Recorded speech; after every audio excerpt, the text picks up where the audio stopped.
Today we'll talk about how can you fix this problem or know how you can do that on your Toca Word app. So all you have to do, so you just click here on settings here.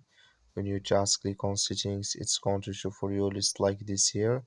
Then you go down, just keep going down, click here on apps.